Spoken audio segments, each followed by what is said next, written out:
በፎቶ እንዳዩት ክፉ ደጉን ነገር ኮንትራት ቤት ሆናችሁ እንደዚህ አይነት መጥፎ ነገር ህይወታችሁ ሊያሳጣችሁ የሚችል ነገር ከገጠማችሁ አንደኛ 3 ወር ሳይሞላችሁ በፊት መክተብ ተመለሱ። መልሽኝ ብላችሁ አንወስድሽም ቢሉ ቢሮዎች ቢያስፈራራችሁ 4 ነጥብ ስራ አቅማችሁ ቁጭ በሉ። መዳም አንጠልጥላ ነው ቢሮ የምትወስዷችሁ፣ ግዴታቸው ነው። ሹፉ አሁን ብዙ ጊዜ ምን ይላሉ? እንደምንም ብለሽ ቢሮዎቹ እንደምንም ብለሽ 3 ወር ሙይ። 3 ወር ከሞላ በኋላ ቢሮዎቹ ስለማያገባቸው ነው ተጠያቂ የሚያደርጉት። ሴትዮ ሰራተኛ ቀይርልኝ ብትል አይሰጧትም። ሴትዮ እንደፈለገች የምታረግሽ ከ3 ወር በኋላ ነው። ገባችሁ? በ2 ወርና በ1 ወር ውስጥ ቤቱ ምን አይነት ቤት እንደሆነ የስራ ብዛት አይደለም። ስራ በጣም ብዙ ሆኖ ፍሪደም፣ ትንሽዬ ፍሪደም። ለምሳሌ ምግብ በልታችሁ ትንሽ የምታርፉበት ሰዓት። ለምሳሌ እኔ በበኩሌ ምግብ በልቼ እዛ ነው እረፍት ማድረገው። አልነሳም ለስራ ማለት ነው። ወላሂ እውነቴን ነው። እንደው ተነሱ አትረፉ፣ ችግር የለውም። ግን በዚህ ደረጃ ለምግብ 15 ደቂቃ ብሎ የሚተመንላችሁ ከሆነ ማታ ሽንት ቤት መሄድ አትችልም። ሽንት ቤት የላትም። ክላስ አይኖራቸው። አንዳንድ ሰላማዊ ቤት ሳሎንም ይተኛል፣ ችግር የለውም እሱ ማለት ነው። ገባችሁ? እቺ ልጅ ግን ሽንት ቤት የላትም። ሽንት ቤት ከሌለች በፈለገች ሰዓት ሽንት ቤት መጠቀም ትችላለች አይደለ? እንደ ህጉ ሽንት ቤት ከሌላቸው ማን ሰራተኛ ቀጠሮ አላቸው? እሷ ግን ማታ ሽንት እንድትሸና አይፈቀድላትም። ለምን? ሽንት ቤት ስለሌላት የራሷ ሌላ ሽንት ቤት ሄዳ መጠቀም አትችልም። ሽንት እየያዘች ለብዙ ቀን ኩላሊቷ ታማ ሆስፒታል ገብታ ነበረ ከዚህ በፊት። ለምግብ ደግሞ የምትሰጣት 15 ደቂቃ ነው። ገባችሁ? ከዛ በኋላ በ2 ወርና በ1 ወር አንድ ቤት የማወቅ ስራ ብዛት አላልኩም እኔ። ሹፉ ለምሳሌ ክላስ ኖሯችሁ ደሞዛችሁ በየወር የሚከፈላችሁ ከሆነ ምግብ በልታችሁ ትንሽ ቁጭ የምትሉ ከሆነ የምታርፉ ከሆነ 15 ደቂቃ ምናምን ሰዓታችሁ የማይተምኑላችሁ ከሆነ ስራ አይጎዳም። የሰው ልጅ የሚጎዳው ግን ይሄ ቁጥጥር የሚባለው ነገር፣ በዚህ ውጪ በዚህ ግቢ፣ እንደዚህ አድርጊ፣ እንደዚህ አትቢ፣ ይሄ አትቢ የሚባል ነገር ካለ ቢሮ ተመለሱ።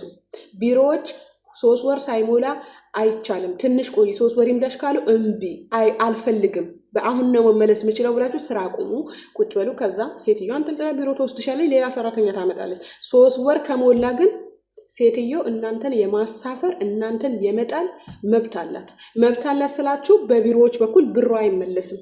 ያኔ የቢሮዎችን እልክ እናንተ መብቴ መፈለግ አለባችሁ። 3 ወር ሳይሞላ ነው ቤትን መቀየር የምትችሉት ማለት ነው። ንቁ ባካችሁ እህቶቼ። ከዛም በኋላ ለምሳሌ እስከ 3 ወር ጥሩ ሆነው ከዛ በኋላ ጸባያቸው ቢቀያየር መክተብ ደውሉ። እንደዚህ ሆናለች። ገባችሁ? መክተብ መፍትሄ ማይሰጣችሁ ከሆነ እሷም ደግሞ ተናግሯቸዋት ይሄ ነገር አስተካክል ብላችኋት መዳም መፍትሄ ማሰጣችሁ ከሆነ ቀጥታ የራሳችሁን እርምጃ ወስኑ። በዚህ ስቃይ አትቀጥሉ። ጠፉ ስትፈልጉ ሰው አመቻችታችሁ ጠፍታችሁም ቢሆን ጀግና ከሆናችሁ ትሰራላችሁ። ጀግና የስራ ሰው ከሆናችሁ ወላሂ ትሰራላችሁ። አስፈላጊ ከሆነ አሳፍሪን በላት ታሳፍራችሁ፣ መጥፋቱን ከፈራችሁ ማለት ነው። ሌላ ሀገር ትሄጃለሽ። አለቀ። 4 ነጥብ። እኔ ህይወቴን የሚያሳጣኝ ነገር ልሰራ አልችልም። ምክንያቱም የኔ ጤና ከተጎዳ በኋላ ለምሳሌ እቺ ልጅ አሁን ሽንት በመያዝ ምክንያት ነው ኩላሊቷ ፌል ቢያደርግ ከጥቅም ውጭ ቢሆን መዳም አውጥታ ትጥላታለች። የምትጎዳው ማናት? እሷ። የምትለምነው ማናት? ለምና ሚሊዮን ዶላር ተሰብስቦላት እንኳን ኩላሊቷን መመለስ አይቻልም። ገባችሁ? የሰውን ኩላሊት ነው አምጥተው የሚተኩለት በብር ኃይል። ያ ደግሞ እንደ ራሷ ኩላሊት ሊሆንለት አይችልም። እድሜ ልኳ ኩላሊቷ ተቀይሯል፣ ኩላሊቷ ፌል አድርጎ ነበር ስትባል ነው የምትኖረው ማለት ነው። ከአቅማችሁ በላይ የሆነ ነገር ከሆነ መብት ይፈልጉ። ምንም አያመጡም፣ አይገድሏችሁም። አረቡ ዓለም ላይ ህጉ እንደ ኢትዮጵያ አይደለም። እንደሚወራው ይገድላሉ፣ እንደዚህ ፎቅ ላይ ይጥላሉ ምናምን ነው። ጤነኛ ከሆኑ እንደዛ ያረጉ። ገባሽ? ካልተመቸሽ አልሰራም የማለት ሙሉ መብት አለሽ። ምርጫው ያንቺ ነው። ግን አሳፍርሻለሁ ምናምን ልትልሽ ትችላለህ። ምርጫው ጤናሽ ብታጭ ይሻልሻል ወይስ ደግሞ ቢሮ ሄደሽ ሌላ ቦታ ብትቀይር ወይም ቢሮ ባይቀበሉሽም አገርሽ መግባት። አለቀ። ምርጫችሁ ይሄንን አድርጉ። ወላሂ እኔ ተበድሬ ነው የመጣሁት፣ እኔ የደሃ ልጅ ነኝ፣ እኔ የሰው ብር አለብኝ፣ ስለዚህ እየሞትኩም እየተሰቃየሁም ነገ ከነገ ወደ እንትን አረጋለሁ ምናምን ይሻሻላል ኖ። መጀመሪያ ሲበሉት ያላማረ ሲያዩት ያላማረ ሲበሉት ያቀራል። ገባሽ? አንቺ በዚህ ደረጃ ራሳችሁን እየጎዳችሁ አትስሩ። ካልተመቻችሁ አገርም ለመሄድ አትፍሩ ወዳጆች። ወላሂ እንደውም ከመጥፋት ሌላ ሀገር ብትሄዱ እድላችሁን ብትሞክሩ መጣለው እኔ ማለት ነው። ገባችሁ? ለምን ከጠፋችሁ በኋላ ወይ ጠንካራ ሆናችሁ ስራውን በዛ መልኩ ከቀጠላችሁ የምትሰሩ ከሆነ አገር የመግባት ቻንሳችሁ በጣም እየሳሳ ነው የሚመጣው። አገር የመግባት እቅድ አይኖራችሁ። ገባችሁ? ብራችሁን ሰው ሊበላችሁ ይችላል፣ ምክንያቱም አካውንት የላችሁም። ግን ሌላ ሀገር ኮንትራክት ብትሄዱ እድላችሁን ብትሞክሩ እንደውም የተሻለ ሆናችሁ ነው የምትሄዱት። ለምን 3 ወርና 4 ወር አሰሪም ካልተመችሽ ከጤናሽ ጋር የሚገጭ ስራ ከሆነ አገር ብትገቢ ራሱ እንደውም ሰንጥረሽ ሰምተሽ በዚች አጭር ጊዜ አካውንታችሁን ከፍታችሁ ሁሉ ነገራችሁ ይሄ በእንትን ማለት ባላችሁበት የምታንቀሳቅሱት አካውንት አለ፣ ሞባይል ባንኪንግ ማለት ነው። እሱን ከፍታችሁ ሌላ ሀገር መሄድ። ሌላ ሀገር ሄዳችሁ ህገወጥ እንኳን ብትሄዱ ብራችሁ ማንም ሊበላችሁ አይችልም። ገባችሁ? ድሮ ነበር። እኔ አሁን ላይ ማለት ነው ወላሂ እውነቴን አሁን እኔ ሄጄ ኢትዮጵያ ሄጄ ስለመመለስ አልፈልግም። ምክንያቱም እኔ እዚህ ሀገር ኦልሬዲ ብዙ አመት ሆነ። በቃ አሁን የመጨረሻ ሰርቼ ሄዳለሁ ነው ያልኩት ማለት ነው። ግን ያን ያህል አልሐምዱሊላህ ረብል ዓለሚን ለጤናዬ ከጤናዬ ጋር የሚጎዳኝ የሚጋጭ ከጤናዬ ጋር ለጤና እክል የሚያጋልጠኝ ነገር ገጥሞኝ አያውቅም። እራሳችሁን ጠብቁ። ገባችሁ? ለምሳሌ አንቺ ነገ ዕዳሽን ለመክፈል ህይወትሽን መጽዋት ማድረግ የለብሽም። ነገ ሌላ ቀን ነው። ሌላ ሀገር ሄደሽ ዕዳሽን ትከፍያለሽ። ገባችሁ አይደለ? ለምሳሌ አንዳንድ ቤት አሁን ቤቱ አንዳንድ እህቶች የምትፈሩት ምንድነው? ቤቱ ትልቅ ነው።